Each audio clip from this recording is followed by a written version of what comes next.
Hello students, today we are going to complete chapter 6. Actually we are done with chapter 6. Today I am going to just discuss some jargons that you will see in tutorial problems. Okay, so this chapter mainly has root locus. However, the design path we have not specifically studied. Okay, so that we will do today. So what actually I'm going to do is I will discuss some jargons, that is the technical words that's given when you read the tutorial problems. You may think that it is not covered, but actually only understanding those jargon is the problem. Once you understand, you will know what to do it. So basically, to begin with, when you are asked to plot a root locus, and root locus may be the transfer function, the open loop transfer function may have repeated roots that I never discussed. So let us say if your T naught S is equal to 1 over S square, this kind of things I have not discussed, but I see that in your tutorial problems, this kind of problems may come, or in your exam also it may come this kind of problem. Then what to do? So basically, just if you look here, here there are two poles, and both the poles are at zeros, like at S equal to 0, right? At the origin, basically, two of them. So of course the root locus here it not possible, because two of them, each of them making 180 degree to here, and hence to total 360. Hence it's not possible. What we need is 180. Since it is at the origin, only thing we can think about is on this point. Right? So at this point, for example, the angle that the pole, both P1 and P2 are there, right? So the P1 makes is 90 degree, P2 also makes 90 degree, hence total 180 degree. So that really means angle criteria is actually being fulfilled. Where? On this line. And hence for this is how the root locus will look like. That is, it will be along the imaginary axis. Yeah. So similarly, if like if you have from any point, basically, even if you have repeated, it could be like this: T naught S equal to 1 over S plus 1 square. In this case, you will have repeated roots here, right? So minus 1. Okay, so this is both P1 and P2, both are there. Yeah. And because of that, your root locus will be simply along this line. So it will be like this, including that point. It will be like that. Yeah. So simple, but you should not be confused, basically. So you know that how it works. Now there is something called non-minimum. So non-minimum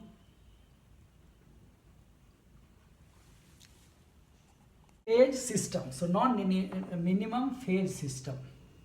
Okay, that really means that what we have been studying typically is T naught S equal to, say, we have like S plus 1 over S plus 2, this kind of thing.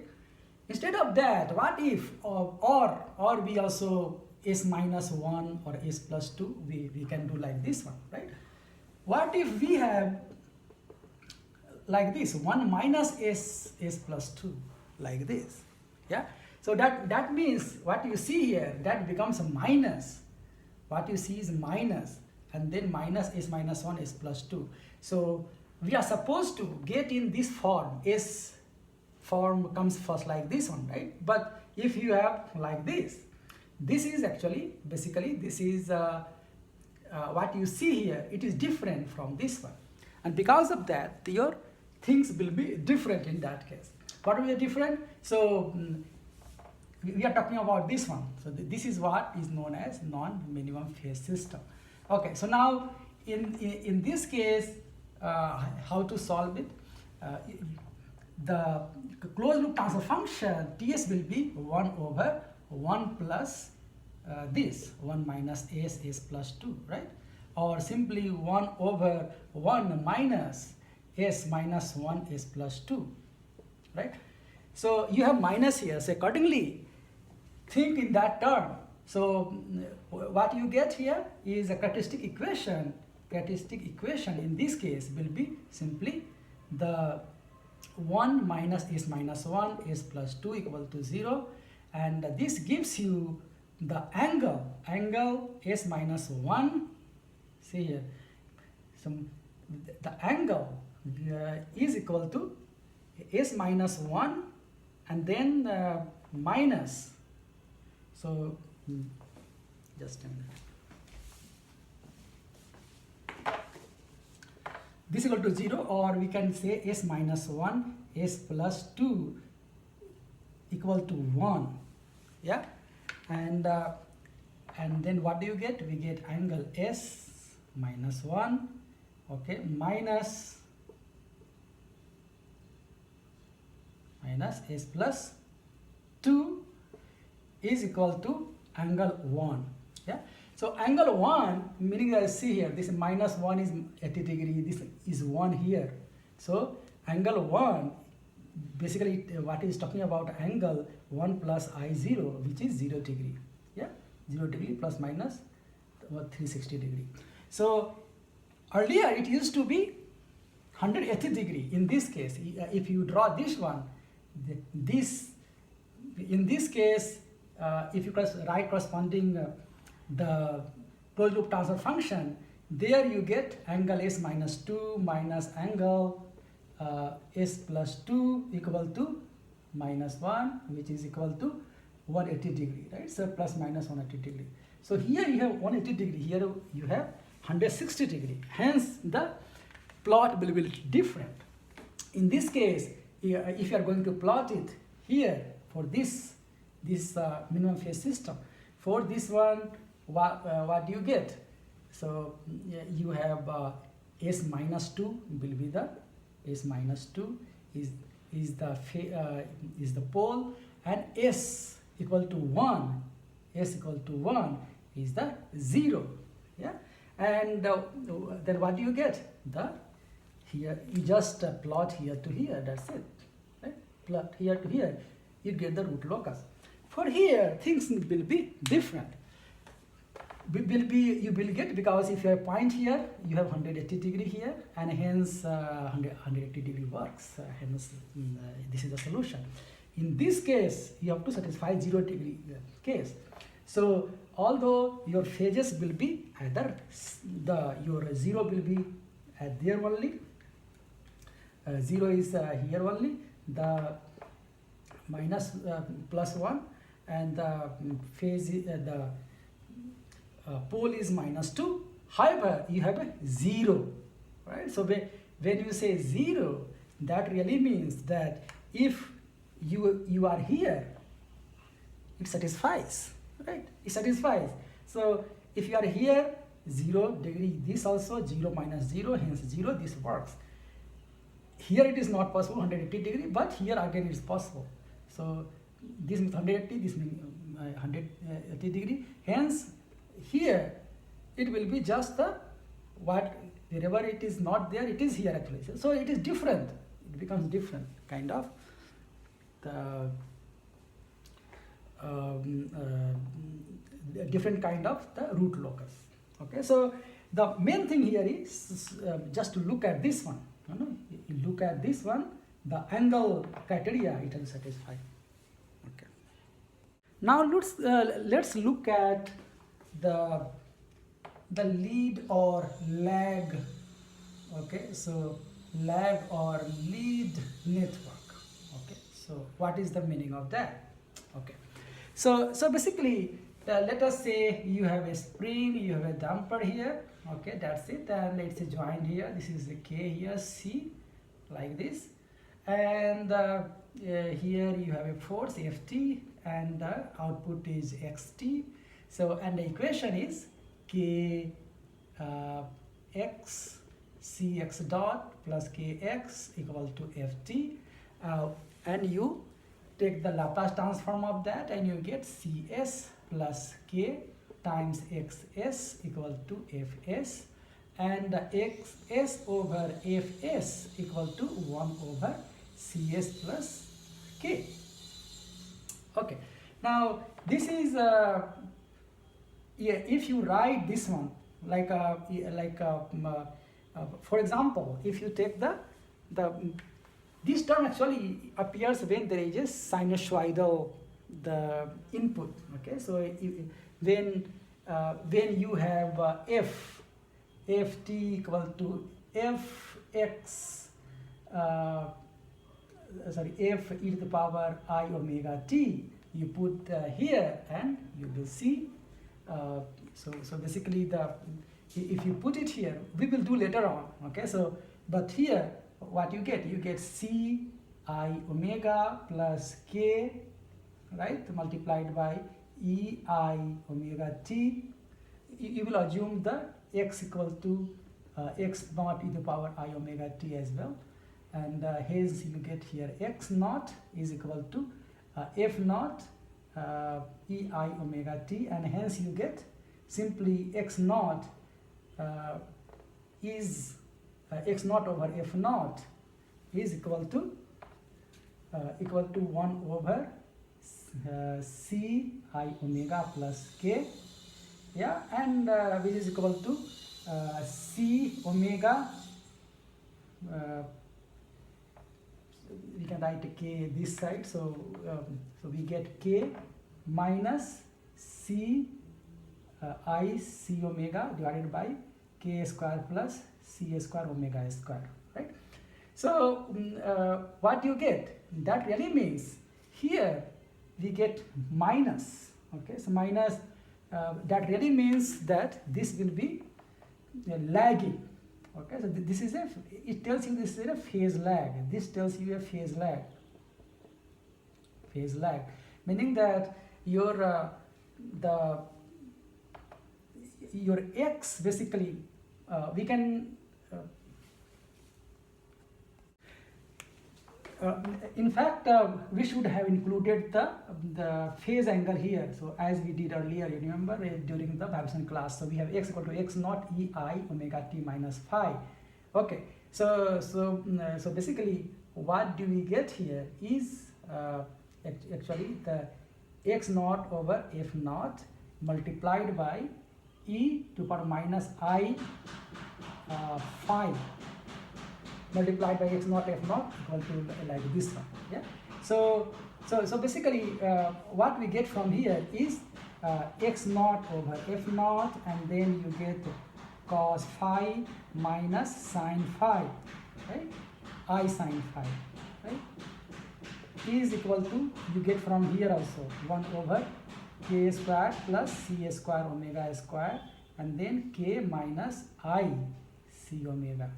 So from here you can see that whatever we get in phi is you can get from here. And what is phi? So we get tan phi is equal to simply c omega over k. Yeah, c is positive, k is positive, so tan phi you get, and phi equal to tan inverse c omega over k. So basically what we have seen here, if f is e to f naught e to the power I omega t, x is x naught e to the power I omega t minus phi. So this is a phase lag. Phase lag. So basically this system is a it will have phase lag, means the output the phase of the output will be lagging, and hence this system is nothing but what you call it, a lag system, lag network system. Yeah, lag network. If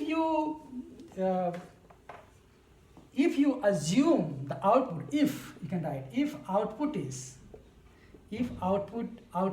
f, yeah, if output is ft and input is xt, right? Transfer function Ts equal to becomes Fs over Xs, and in that case have Cs plus K basically, right? So in this case, what you get? You will get, this is a opposite of that, right? So it will be lead system, right? It's the lead network system. Okay, so that really means you can do similar analysis than this one, and that really means if you x you can write at x naught e to power omega t, f you will get f naught e to the power I omega t plus phi, yeah, where phi is a positive number. So this is a lead, yeah, force will lead the displacement, yeah, so that's why this will be a lead network. So this is what the meaning is. However, this is more to do with the when you have a sinusoidal input. That is the next chapter, okay, but still I gave this so that you understand what is lag and lead is. Okay, simply looking at this one, you can just say that whichever is more relevant or dominating basically, right? So those will be the one. So what do you mean by dominating? So what we saw were two cases. In one case, TS was 1 over Cs plus K. The other case was Ts equal to Cs plus K. Okay. Now this we can write it as 1 over Cs plus K over C, right? So we can write like this one. Okay. Now if you have, you can draw this one. If you have a, let us say this one is the open loop transfer function. You can have open loop transfer function like this one. Okay. So if this is open loop transfer function, then you can have we can draw the root locus, and how it will be. The pole will be here, one pole will be minus K over C, and then this will be go like this one. Sorry, it will not be 0 here, but cross is the pole. And another pole is the 0 is here somewhere, right? 0 is infinity. Okay, so 0 in infinity. Okay, so basically you can 0 in infinity. That really means we can write this one as 1 over, you know, 1 over something C, S plus some value A, where A is much bigger than 1, let us say. Is denotes the infinity, right? S over C, S plus K over C. That's what the meaning is, right? So 0 in infinity really means we can also write, if we had a 0 at A minus A, we can also write the same thing. But what happens is, since A is very, very big, A is very, very big, right? So A is very large, very large. Hence, when S is small, we can neglect S. So that will be equal to simply A over CS plus KC. Why? Because A is much bigger than S when to the range we are talking about. If we are interested in here and here, A is very, very large. So S, whatever our S is, if you add to A, will be equal to A only. So it will be something like this. And hence you get, what you get? You end up with just some value K here, and then S K plus C. Right? So this is a different K. This is not a small K. This is a big K. Okay. So this also explains why we say that 0 is infinity. 0 is in infinity, because if you write actually a 0 here, if you add that A, which is infinity, plus K, automatically the A value will come out. I mean, S plus A will be equal to A only when we are considering a smaller S, and hence we can write like this only. So this kind of system bill this is a lag system. Yeah, lag system. This is also a lag system. Lag system. So lag. Okay, when you say lag network or system, typically this will be given by T S equal to, let us say, S plus A, S plus B, and in that case A will be greater than B.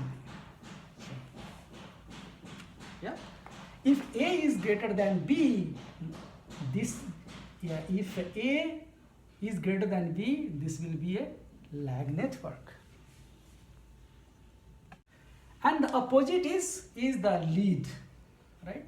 Lead network. And what is that? This will be when S plus A, S plus B, when A is less than B. Okay, so this is the meaning. Okay, when say lag network, you have to check what is the transfer function looks like, and if you have A greater than B, then it will be lag network. If you have B greater than A, then it will be a lead network. Okay. Since we know now the meaning of lag or lead, we can now study a little bit about lead or lag compensator. Okay. So either it will be lead compensator, or lead or lag compensator.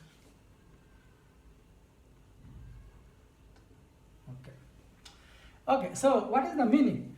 And we know that basically if a lead compensator will be, let us say there is a plant here.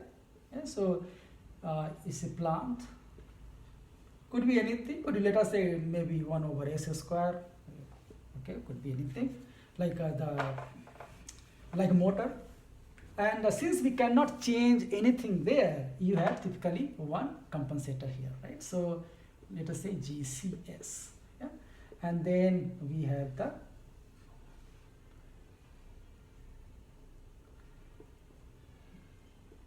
so this is the control system. Yeah. Okay. So what do you want to do?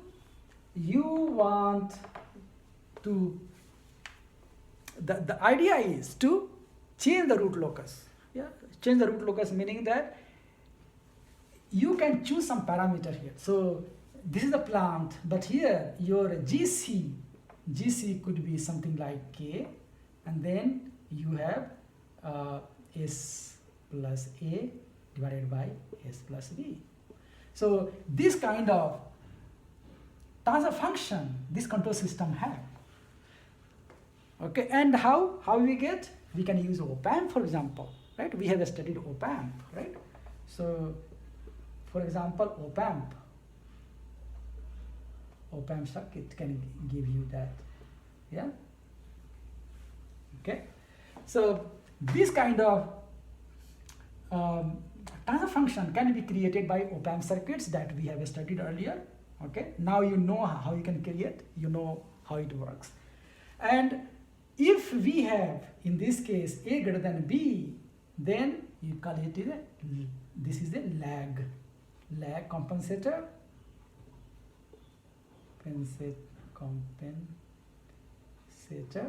and when you have A less than B, then you have a lead compensator.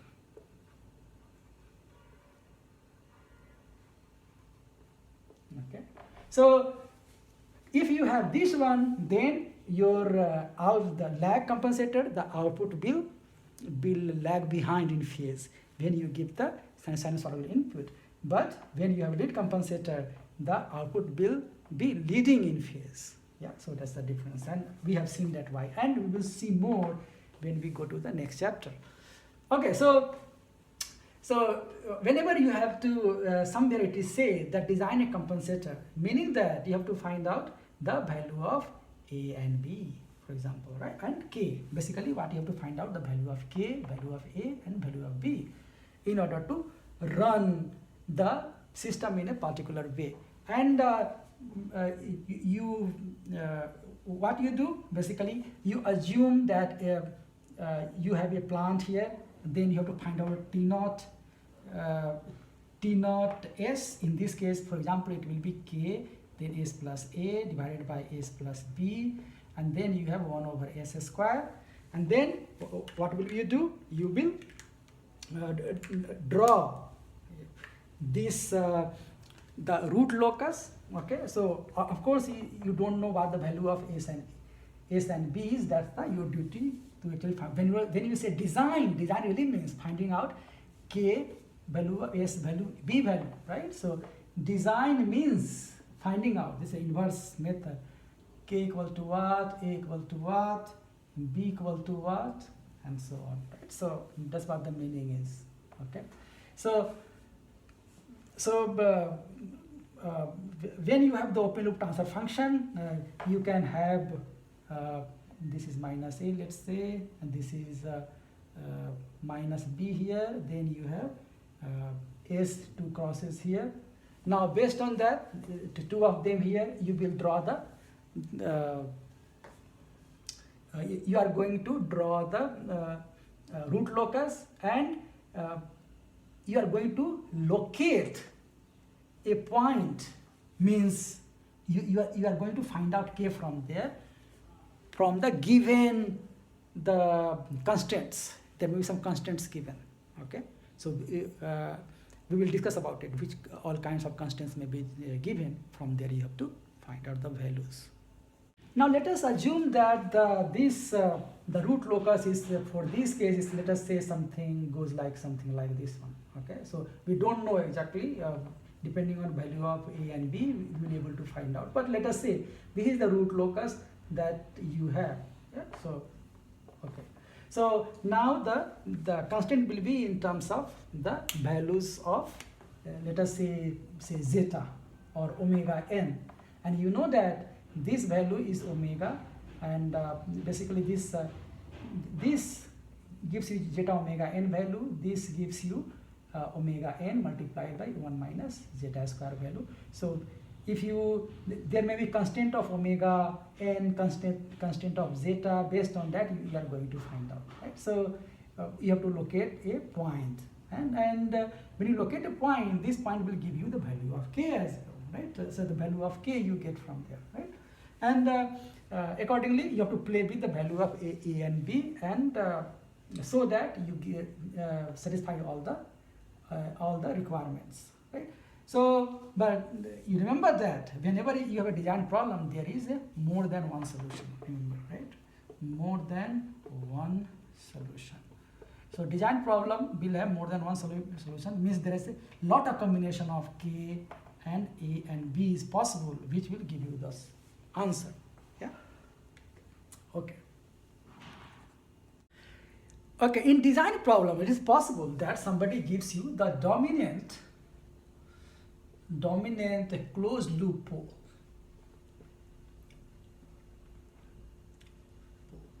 Okay, when you say dominant, that really means that we are talking about the one which is going to decide the response time, basically, right? So what is the meaning of that is basically there may be a lot of poles, right? The closed loop pole we are talking about, right? So closed loop pole, how do you find out? So let us say you have one root locus. Okay, root locus. Let us say the previous example. Okay, root locus. Let us say we have root locus something like this one, and one is like this one also, right? Okay, let us say it's like this. Now, if it is okay, it's not possible that way. Okay, so just like this one only. Okay, now here somebody can ask the dominant. If somebody can give you the closed loop pole, what you are getting here is closed loop pole only, but for different K, basically. Yeah. So somebody can, like in some problem, you are asked that dominant closed closed loop pole is at so and so point. So let us say desired. Somebody gives you desired, it should be at -2 plus 5i. It should be at this one. Yeah. Then you have to make sure that your root locus passes through this point. So you are going to fine tune the value of a and b such a way that you have this this point covered here. This point should be on the root locus, because root locus is nothing but they tell you the closed loop poles only. The roots are characteristic equation of the closed loop transfer function. So this is actually closed loop poles only. For different k, you have different point. That's what it is. Yeah. So you have to make sure that this point should be there. But also it's a dominant, meaning that for that particular k, there should not be any other point closer to the imaginary axis. Yeah. So why imaginary closures means, see here, this is the one. What is this one? This is nothing but zeta omega n. And you know that when we have the solution we have in terms of zeta. So we have this, and here we have omega d, right? Omega d is omega n root 1 minus zeta square, right? Omega d. So our solutions, if you see the sinusoidal, when you have sinusoidal input, what kind of solution we get? Actually not sinusoidal input, even any input also.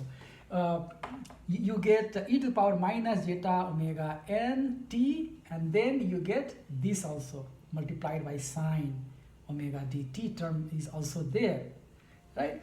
So basically this is the one, this will die out with time, and the smaller it is. So this is between e to the power minus t over tau, where tau is equal to 1 over zeta omega n.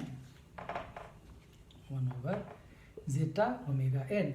Now the smaller the tau is, the smaller the zeta omega n, bigger the tau is. The bigger the tau is, bigger the time constant is. The bigger the tau is, the longer time it takes to achieve to settle down. Basically, settling time increases. Yeah. So if of course this is a part of the second order system. So let us say from here you have a step input, it will go here, and it goes like this one, right? Yeah. And it has got the envelope from both the sides, remember? So we have this kind of envelope, yeah, and this envelope actually has this kind of things, yeah. So you have 1 plus, let us say this is 1, so this 1 plus e to the power minus zeta omega n t, and here this will be 1 minus e to the power minus zeta omega n t. This is the envelope it makes. So this is going to take long when you have this big, small. Remember, this is equal to t over tau. So bigger tau, meaning that smaller zeta times omega n is going to take a long time to settle down. Hence, this will be the dominant one.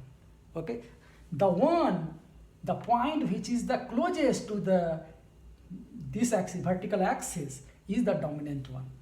So for the same k, you have to look for that. So let us say at this point k equal to 5, and there may be other. So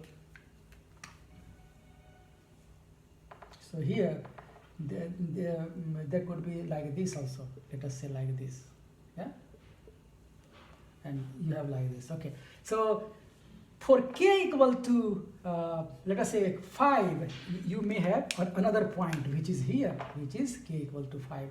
So comparing 2, there will be conjugate pair, of course. So there will be this also will be k equal to 5. So you will have k equal to 5 point here and here and here. Of course, this point is the nearest to the vertical axis, and hence this is the most dominant one. and hence you have to place the this root locus such a way this root locus passes through this point. So this will be one of the constraint. Yeah. So this is the design problem. So you have to adjust the values. Which values? The transfer function will have. This is a compensator, right? So GCS will be K S plus A divided by S plus B. Yeah. So you have to adjust the value of A and B, okay, so such a way that this passes through the root locus passes through the given desired point, and not only passes through that, this is the dominant one, meaning that for the same value K, this point is the closest to the imaginary or y-axis.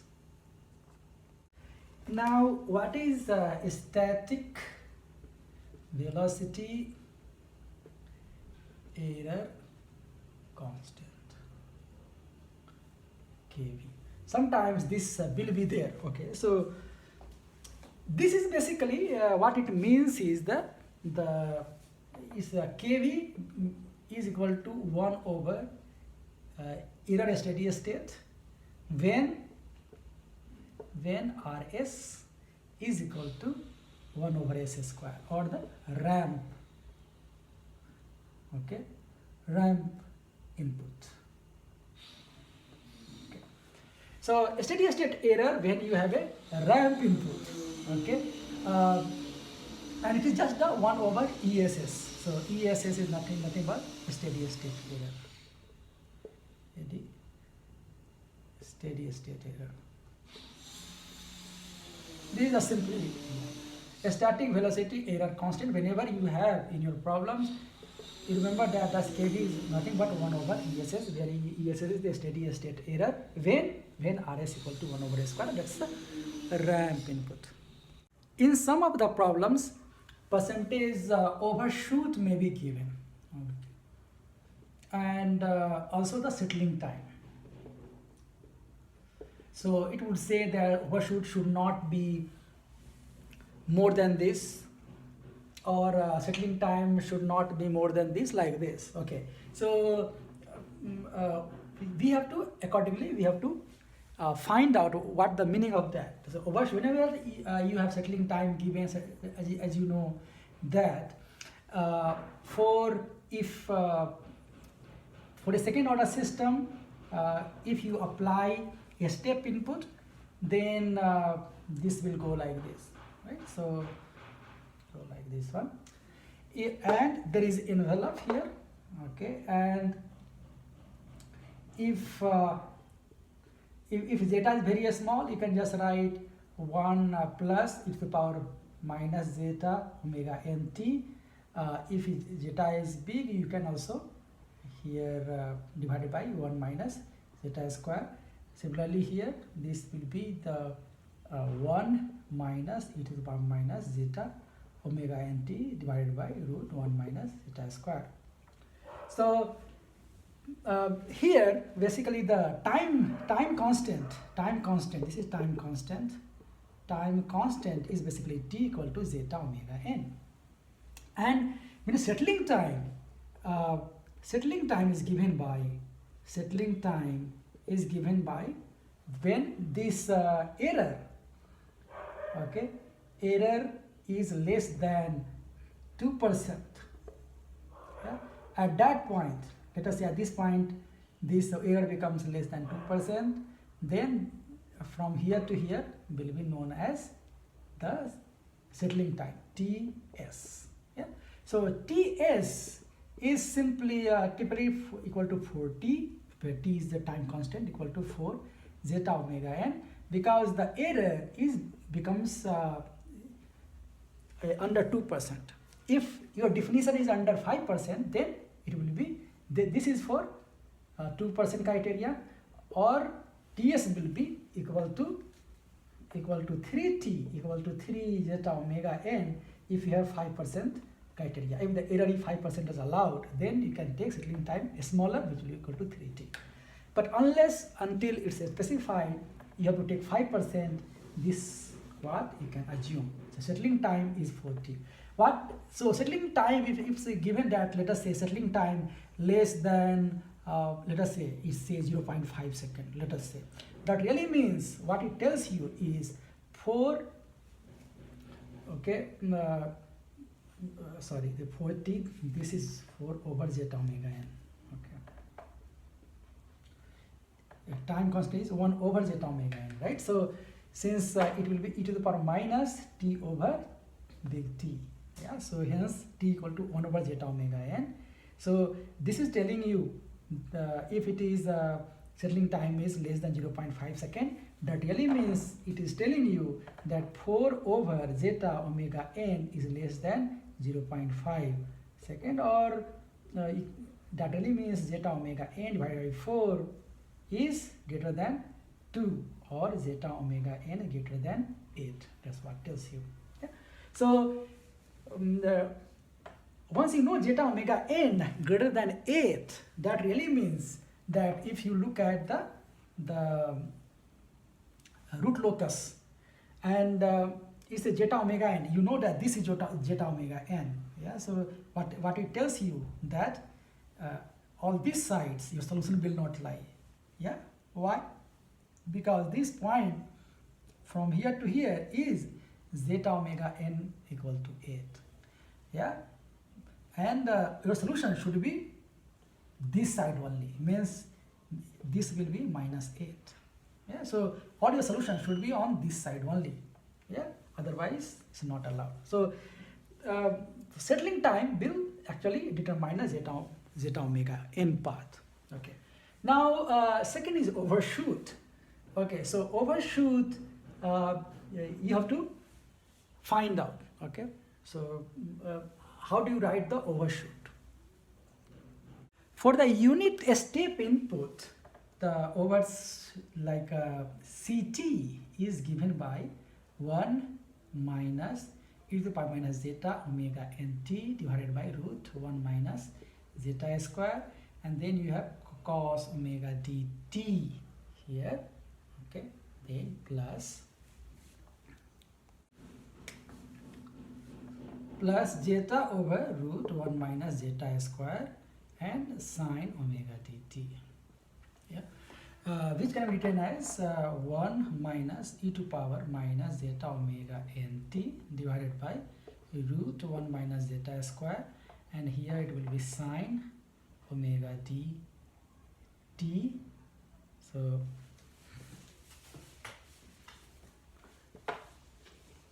we can combine them together, we get sine omega dt omega dt plus tan inverse root 1 minus zeta square by zeta.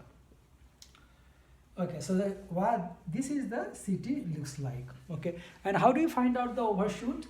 So basically in order to find out the overshoot point is this one, right? This is what the TP is, the peak point, right? So this TP, the peak time. So dc over dt equal to 0. If you put that, and then you can, then you get the condition. What condition you get? You get sine omega d t equal to 0, and hence we get sine omega d tp equal to 0. The solution will be t equal to 0.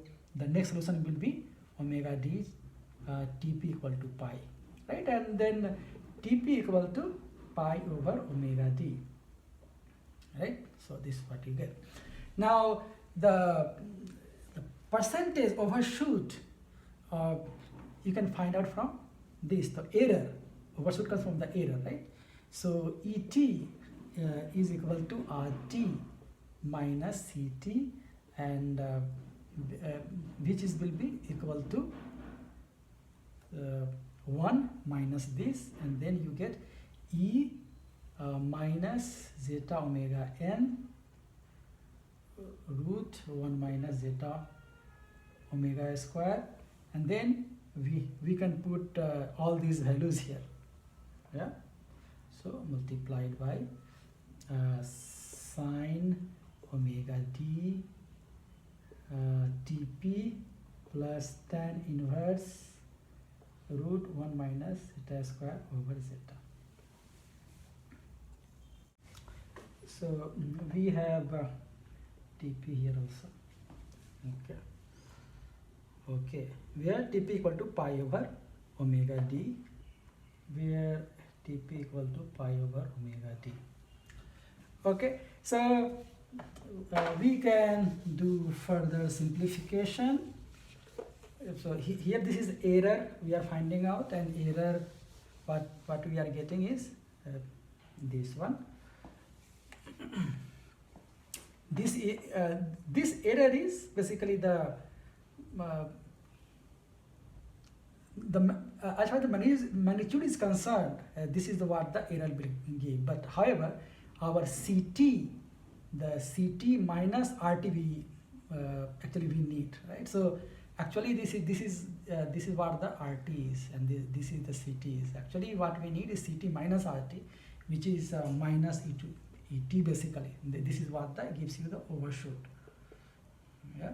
So overshoot is minus ET, which is minus E minus zeta omega n, and dp over root 1 minus zeta square. And here like we can just write this only, omega d dp plus tan inverse root 1 minus zeta square over zeta. Okay, which is nothing but e to the power minus zeta. dp is nothing but pi over omega d. So zeta omega n multiplied by pi over omega d, and okay, multiplied by 1. And here we write as we had earlier, so omega d, so cos omega d t, where t is dp, pi over omega d, plus we had zeta over root minus omega zeta square, and sine omega d and pi over omega d. So this is the same thing as this one, expanded basically. Yeah, and the simply we get so minus we get e to the power minus zeta, this omega n, this is omega zeta over root 1 minus zeta square, and then pi. Okay, so that's what we get, multiplied by here cos pi, plus here we have sine pi. Simply sine pi will be 0, basically cos pi only, but cos pi equal to minus 1. Yeah, so what we get is equal to e to the power minus zeta pi over root minus zeta square. So this is what the overshoot is, right? MP is like this one. Of course, if you write in terms of percentage, the percentage will be MP. This will be a fraction, because the 1, this much you get out of 1 instead of 1 you have this one. So percentage just multiplied by 100 will give you. So in terms of percentage, 100 times, and whatever the value of this one, e to the power minus pi, and then zeta 1 minus zeta square. Okay. So in some problem it is given, but the percentage MP is let us say has to be less than, yeah, less than say let's say 20%. Okay, it's given like this. So what we will do, we will write like this. That means 100 multiplied by e to the power minus pi zeta over 1 minus zeta square should be less than 20%, and then or e to the power minus zeta omega zeta pi zeta divided by 1 minus zeta square less than, yeah, so this is also percentage only here, this is 100 multiplied, so we have 1 over 5 or 0.2. Yeah, that's what it means. we take natural log here, both the sides, and we get minus pi zeta over 1 minus zeta square less than ln 0.2. Yeah, and we can take now minus pi zeta less than ln 0.2 multiplied by root 1 minus zeta square. Yeah, this is a negative term, so we can write accordingly minus pi zeta, and then less than, we can write this is nothing but ln 1 over 5, for example, right? So root 1 minus zeta square. So we write minus pi zeta less than equal to minus ln 5. Yeah, root, so that we have positive. Like this one, we multiplied by minus 1, so we get pi zeta greater than ln 5 root 1 minus zeta square. Now both sides, now everything is positive, so we can now square it.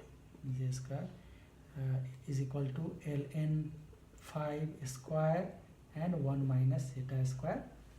Okay, and now we can find pi square plus ln 5 square, right? And zeta square is greater than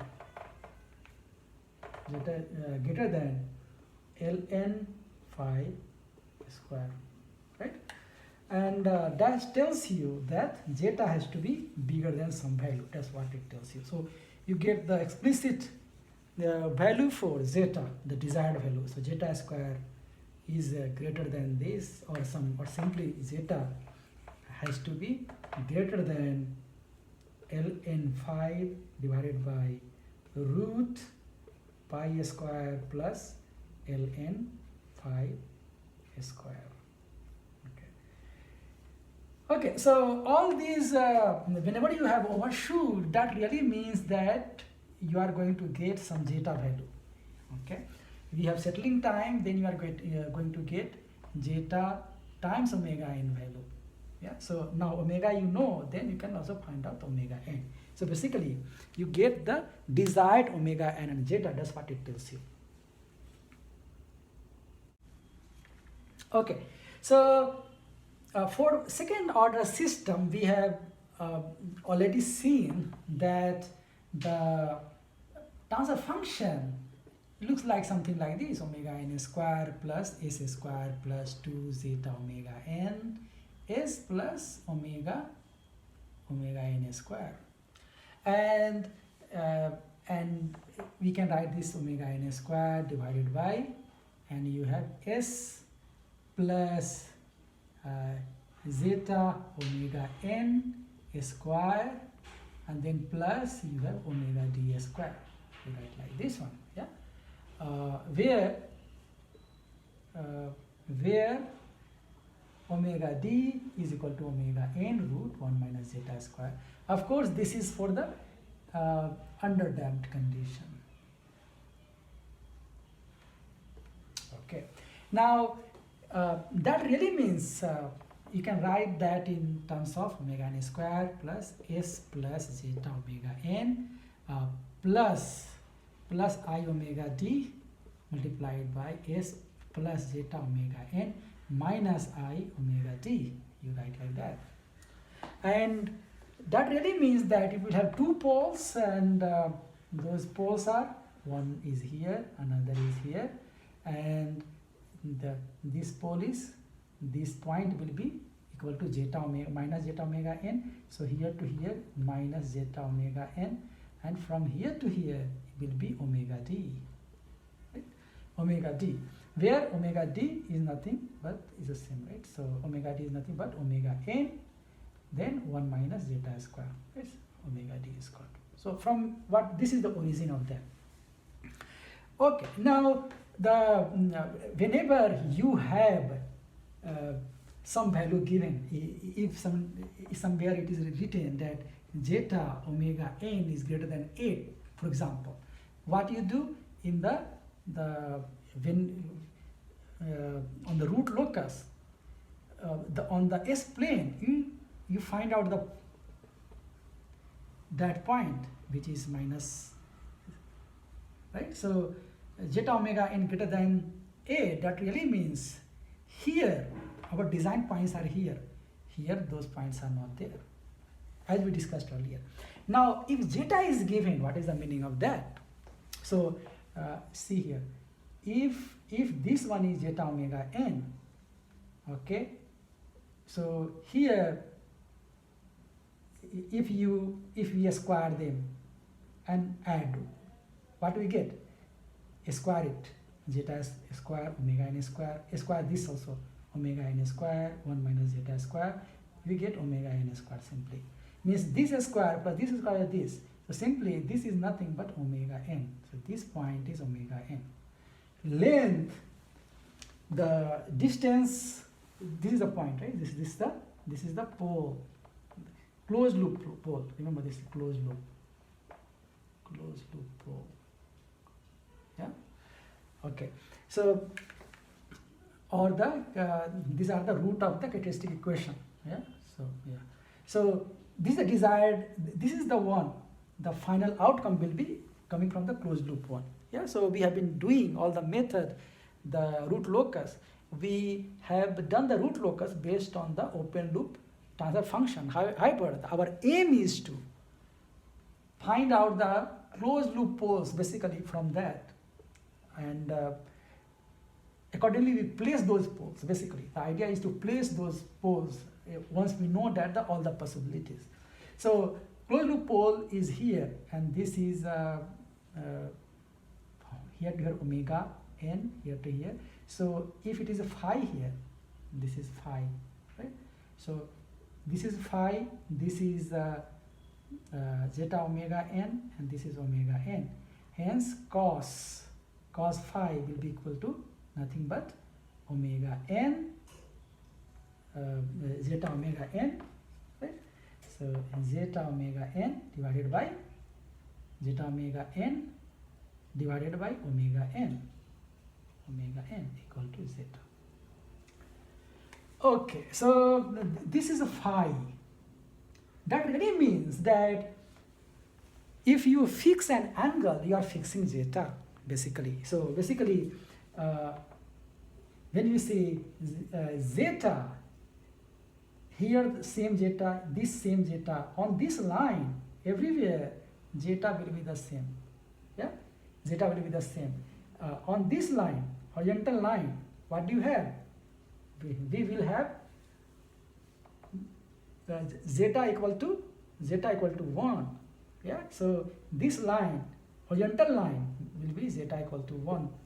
The vertical line will be zeta equal to 0 line. Horizontal line is zeta equal to 1 line, right? So basically this goes from zeta equal to 1 to zeta equal to 0. When you say somebody here, if it tells you zeta has to be greater than some value, say zeta greater than, from here you get some value, yeah, and some value may be, in this case let us say it says 0.7, zeta greater than 0.7, then you have to find out the phi equal to tan inverse, cos inverse zeta, right? So cos inverse zeta equal to whatever the value is you get here, and you know that your value has to be below this, not this side. This side zeta is smaller. On this one zeta is 0, zeta is, so your value has to be below this one.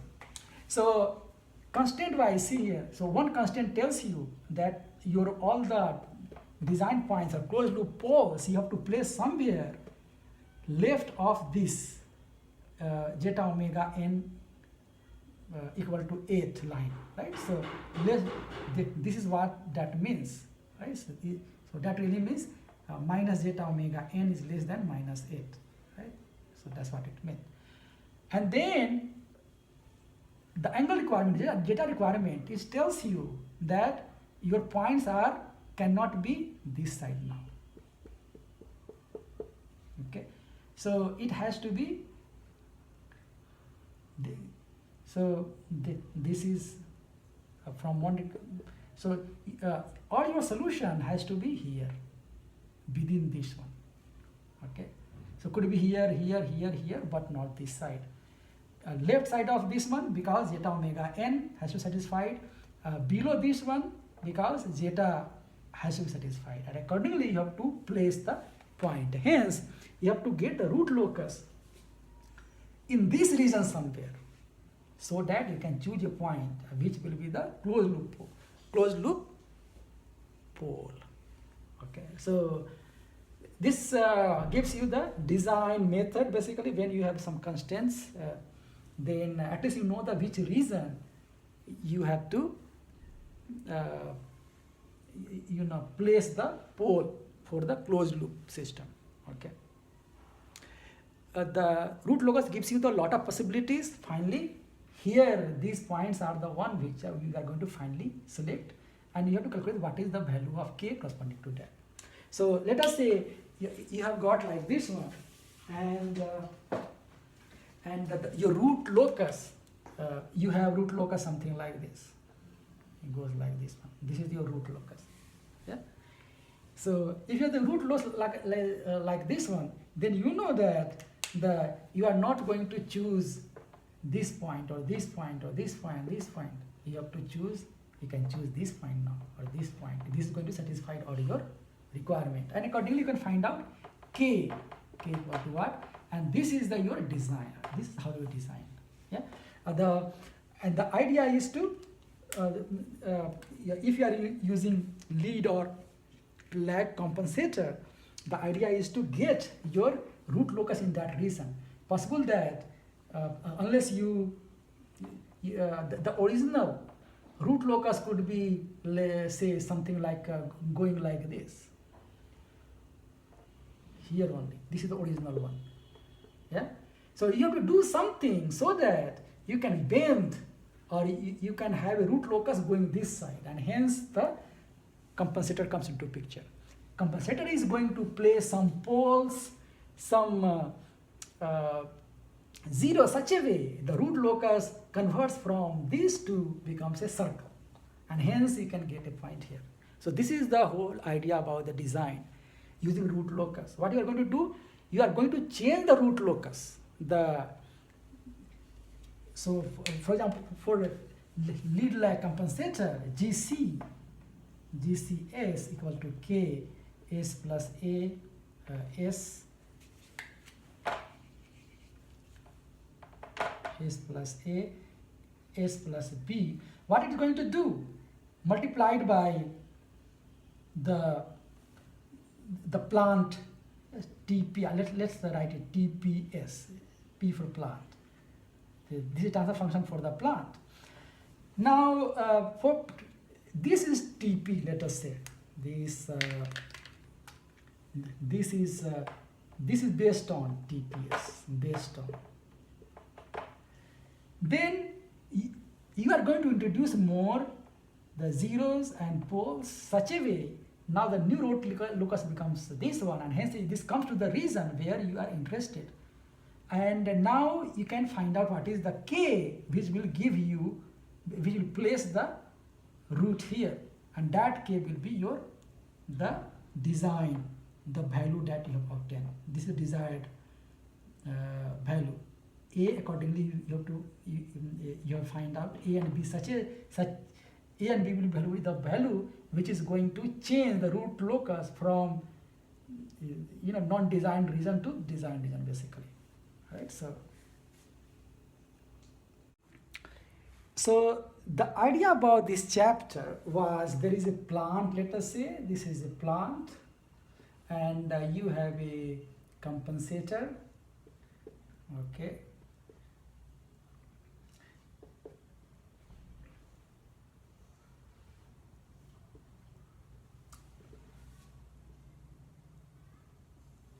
Yeah, and let us say the plant has a transfer function GS, so that you have the open loop transfer function is equal to GSS and multiplied by GS, GC, this is GCS, let's call it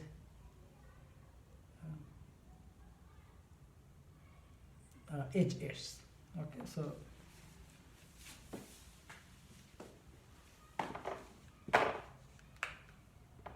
this is HS, right? Okay, so this is the open loop transfer function, and here this one, your compensator, so this could be of the form of K S plus A divided by S plus B, where we have to find out K equal to what, A equal to what, and B equal to what. So here, this could be of any form. Let us say this could be of 1 over some S square, okay, could be, or 1 over JS square, something like that. The idea is to, instead of having this, which will have the root locus going like this and this, and hence not stable, you are going to add this one, such that instead of going like this one, maybe it goes like this and goes like this. Yes, maybe it becomes something like this, and hence the desirable points you get somewhere where you can now have you can place the poles. These will be the desired poles of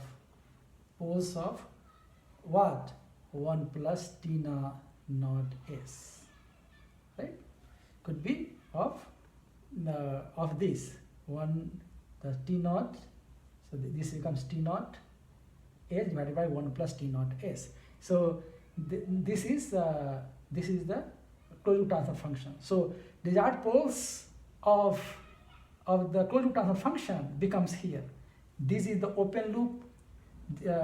This one is for the plant only. If you have just the plant, there is no, this is without compensator, right? Without compensator.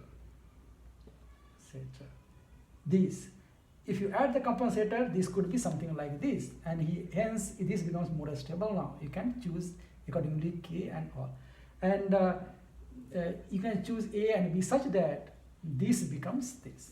Yeah, that's we did earlier. So now we have to know, finally you should be able to design meaning that finding the K value, A value and B value. But what is the meaning of that? Once you know the K value, A value and B value, what are you going to do with that? So you have to build it physically. So you will use the op-amp to do it. So what we will do now is we will find out how to implement. Basically we have to make GC now, right? Transfer function of GC. Then okay, so op-amp circuit, remember you had like this. So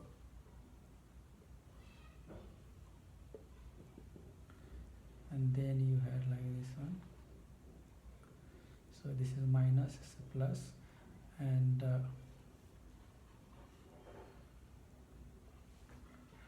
then another one, minus, plus, so on.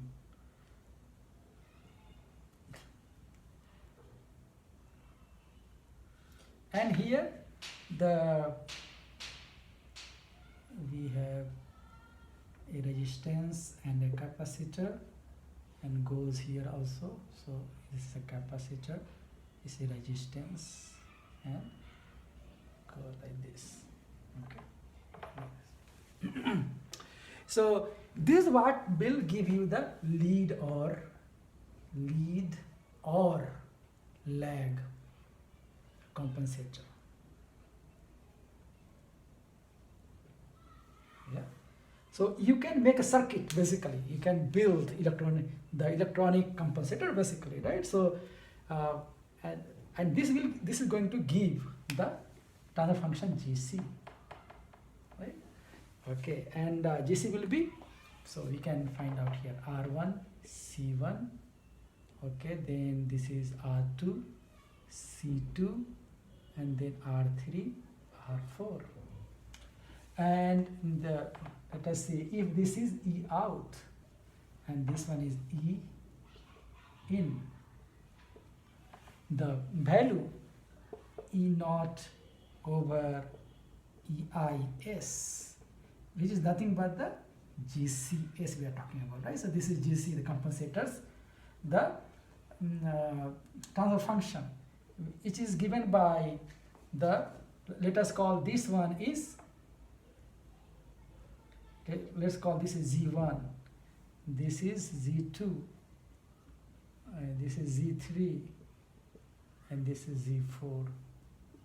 Yeah, so simply we get minus Z2 over Z1 multiplied by minus Z4 over Z3. These are impedance. Is equal to, Z2 is equal to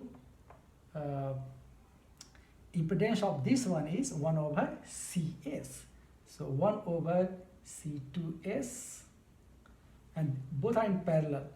So 1 over C2S multiplied by R2 divided by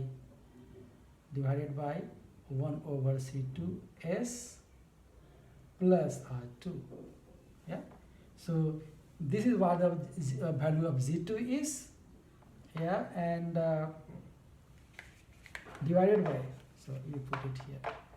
Then divided by this one, so we have 1 over C1S multiplied by R1 divided by 1 over C1S plus R1. Both are parallel, so hence we have to write like this one.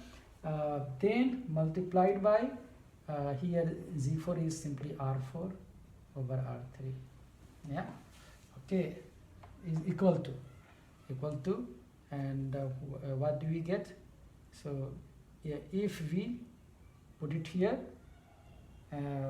then what do we get? We get R2 over 1 plus R2 times C2 times S divided by, here we get R1 divided by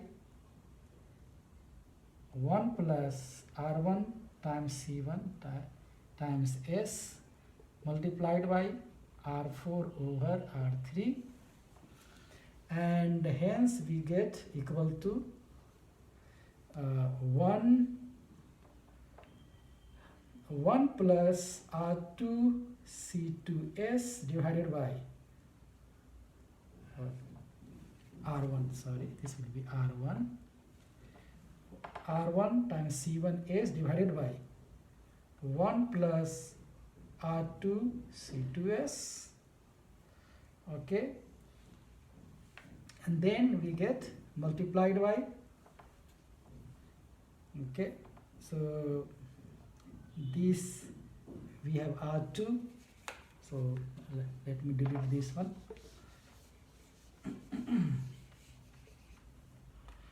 Okay, so we have R2 times R4, then we have R1 times R3.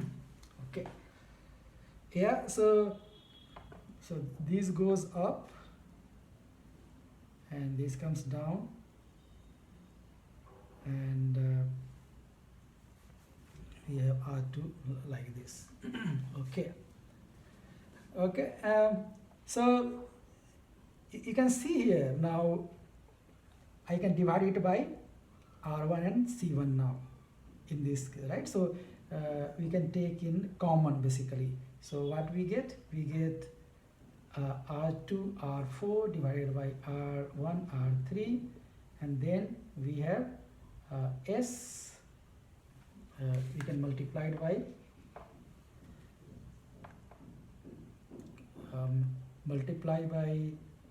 take this common, so R1 C1, and then we get S plus 1 over R1 C1 divided by, and you have R 2C2 and S plus 1 over R2C2.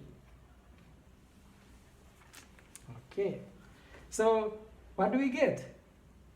You can see that all these value, so simply we can write this one is simply nothing but Ks plus A over S plus B, where K equal to nothing but this, the whole thing. So R2, R4, R1, C1. So R1 cancels out in this case. So R2, R4, C1, R2, R4, C1. R2 is also cancels out from here. So we have R4, C1 divided by R3, C2. C2 is the K. And then A is equal to 1 over R1 times C1 and B equal to 1 over R2 times C2. Okay? So this is how you make. Physically, when you have to make it, you will make like this.